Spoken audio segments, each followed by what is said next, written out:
नमस्कार, जय माता दी। मैं हूँ आपके अपनी लाइफ डिज़ाइनर जीतू आचार्य। कुंभ राशि की बात करते हैं और जुलाई के महीने की बात करते हैं कि कैसे बदलाव कुंभ राशि वालों के लिए हो रहे हैं। ये ऐसे योग और संयोग का समय चल रहा है जहाँ कहीं ना कहीं ग्रहों ने बहुत उथल पुथल मचाई हुई है। वर्ल्ड वाइड घटनाएं आप देख रहे हैं, कहीं जान माल का नुकसान हो रहा है, लेकिन वहीं अगर हम अपनी निजी कुंडली के हिसाब से चलते हैं तो हमें भी कहीं ना कहीं सचेत और अलर्ट रहने की ज़रूरत होती है।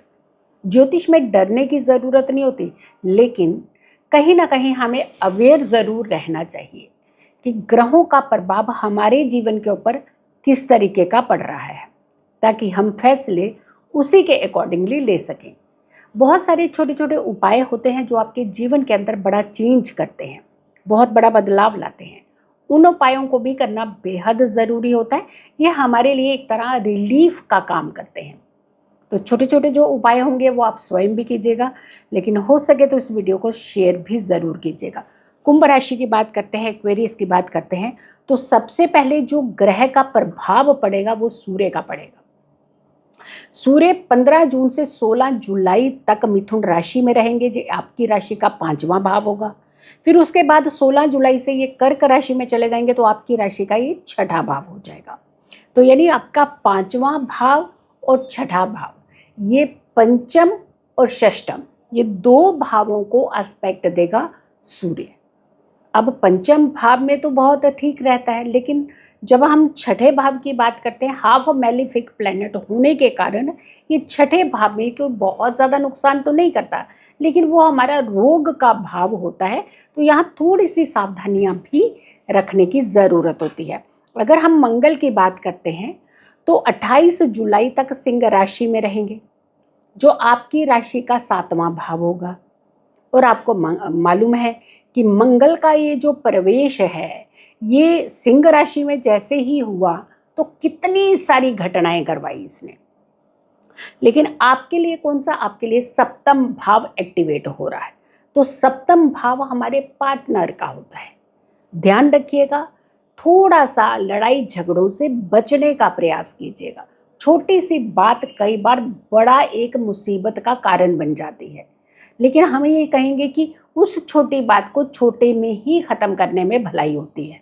जब वो बातें बढ़ने लगती हैं, जितना कुरेदते जाएंगे उतनी ही समस्याएं बाहर आती जाएंगी।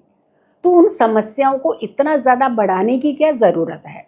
अगर सॉल्यूशन छोटे में निकल सकता है तो हम यही कहेंगे कि इस बात को घर के अंदर ही ख़त्म करने का प्रयास कीजिएगा, वरना कोर्ट कचहरियों तक बात पहुंचने में समय नहीं लगेगा। बुध की अगर हम बात करते हैं तो कर्क राशि में चल रहे हैं, जो कि 18 जुलाई को वक्रीय हो जाएंगे और कर्क राशि में ही रहेंगे। 18 जुलाई को वक्रीय होना है इन्होंने, और बुध का वक्रीय होना मतलब धन का कारक, आपकी बुद्धि वाणी का कारक माना जाता है, क्योंकि जर्नली एजुकेशन का कारक भी माना जाता है। तो बुध जब भी कहीं ना कहीं छठे 8वें भाव के साथ संबंध बनाते हैं तो हमारे लिए रोग के ऊपर पैसा खर्च करवाने लगते हैं, अननेसेसरली प्रॉब्लम क्रिएट कराने लगते हैं। तो थोड़ा सा आप मरकरी से भी संभल करके रहिएगा। यानी उपाय रेमेडीज छोटे छोटे अगर आप कर रहे हैं तो ये आपको एक बहुत बड़ा रिलीफ इस बार देने वाले हैं। गुरु की अगर हम बात करते हैं, मिथुन राशि में चल रहे हैं, जो कि आपकी राशि का 5वां भाव रहेगा। अतिचारी है गुरु, लेकिन जो लोग ज़्यादा शेयर मार्केट की तरफ बढ़ रहे हैं, इनक्लाइन उनका ज़्यादा है, तो सोच समझ करके, क्योंकि धन के कारक हैं, अतिचारी है, ऐसा ना हो कि अपना बहुत सारा धन आप फंसा दें, क्योंकि बहुत अनसर्टेनिटी जो है इस समय रहने वाली है। क्योंकि इस बार जब हमने बहुत शुरू में इनिशियल वीडियोस बनाई थी, उसमें भी हमने कहा था कि शेयर मार्केट को लेकर के बहुत सारे उतार और चढ़ाव आपको देखने को मिलेंगे। सडनली लगेगा आपको कि बहुत सारा पता नहीं कितना फ़ायदा होने लगा है, और दूसरे ही पल देखेंगे कि बहुत डाउन आने जैसी सिचुएशन बन जाएगी। और ऐसी ही फ्लक्चुएशन आपने फेस की होगी जून के महीने में भी, और जुलाई के महीने में भी आप थोड़ा सा संभल करके ही रहिएगा। अगर हम शुक्र की बात करते हैं तो 26 जुलाई तक जो है शुक्र वृष राशि में रहेंगे। आपकी राशि से ये 4th हाउस होगा, लग्जरीज का हाउस है, ये आपकी सुख सुविधाओं का हाउस है, और यहाँ पे शुक्र जो है वो अच्छा एक फ़ायदा देंगे आपको, एक बेनिफिट देते हुए नज़र आ रहे हैं। हो सकता है आपकी गाड़ी का कुछ संयोग बन जाए, कोई ऐसी सुख सुविधाओं की चीज़ें जो है वो आप खरीद पाएंगे। शनि की अगर हम बात करते हैं तो मीन राशि में चल रहे, जो आपकी राशि का द्वितीय भाव होगा, धन भाव। यहाँ शनि थोड़ा सा, तो वैसे तो कोई दिक्कत नहीं करेंगे क्योंकि धन भाव में बैठे हुए शनि कहते हैं कि अच्छा एक रिजल्ट देते हैं, लेकिन जहाँ जहाँ दृष्टियाँ डालते हैं तो वहाँ प्रॉब्लम क्रिएट करते हैं। लेकिन जब शनि वक्रीय चाल चलेंगे, रेट्रो चाल चलेंगे, तो वहाँ थोड़ी सी दिक्कतें ये कर सकते हैं। ये 13 जुलाई का वो समय होगा जहाँ से ये वक्रीय चाल होंगे, तो 13 जुलाई से पहले तो इतनी दिक्कत नहीं आ रही है। लेकिन अगर 13 जुलाई के बाद आप कोई धन की डील करने वाले हैं या फिर आप पैसा कहीं इन्वेस्ट करने वाले हैं, तो कोशिश कीजिएगा बड़ा सोच समझ करके कीजिएगा। अगर राहु की बात करते हैं तो कुंभ राशि में चल रहे हैं, जो कि आप ही के राशि का है, प्रथम भाव बन जाता है, गुमराह बड़ी जल्दी कर देता है, जल्दी दूसरों की बातों में आ जाएंगे और फिर जब नुकसान होगा फिर आप हाय तौबा मचाने लगेंगे। तो थोड़ा सा संभल करके, यानी जल्दी दूसरों की बातों में ना आकर के स्वयं के फैसले खुद ही लेने चाहिए। अब देखिए, दूसरा सलाह तो कई तरह की देगा, लेकिन आप क्या करना, आपको क्या करना है, आपको संभलना है ना, क्योंकि आपकी चीज़ें, आपका धन, आपका स्टेटस, आपकी लग्जरीज लाइफ, तो आपको थोड़ा सा संभलने की ज़रूरत है। केतु की अगर हम बात करते हैं तो सिंह राशि में चल रहे हैं, जो आपकी राशि से 7वां भाव होगा। तो यहाँ पर थोड़ा सा देखिए, हमने कहा ना कि आपको केसेस हो सकते हैं। पहले भी प्लेनेट ने यही कहा कि आपके केसेस हो सकते हैं, लेकिन दूसरा प्लेनेट भी यही कह रहा है कि केसेस हो सकते हैं। तो लड़ाई को घर के अंदर ख़त्म करिएगा, बाहर ना निकले। घर के दरवाजे से अगर लड़ाई ने बाहर कदम रखा तो सोचिए बाहर ये आपका पैचअप जो है ना, इतनी आसानी से फिर होने वाला नहीं है।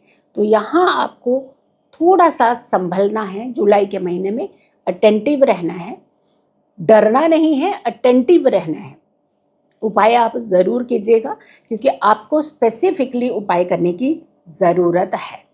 एक तो शनि के उपाय तो आपको करने चाहिए, क्योंकि आपकी राशि के स्वामी शनि देव ही होते हैं, न्याय के देवता होते हैं, जस्टिस के देवता होते हैं। लेकिन अगर हो सके तो जो आपके एरिया में सफाई कर्मचारी आते हैं, उन्हें कुछ अगर आप कपड़े डोनेट कर सकते हैं, या फिर उन्हें एक झाड़ू डोनेट करते हैं, जो झाड़ू वो एरिया में लगाते हैं, बड़ा झाड़ू होता है उनका, आपको पता ही, बड़ा झाड़ू जो होता है वो आप अगर उन्हें डोनेट करते हैं, तो जैसे जैसे वो झाड़ू से सफाई करा करेंगे, वैसे वैसे आपकी ज़िंदगी का जो क्लटर है वो ख़त्म होगा और आपकी नेगेटिविटी ख़त्म होगी।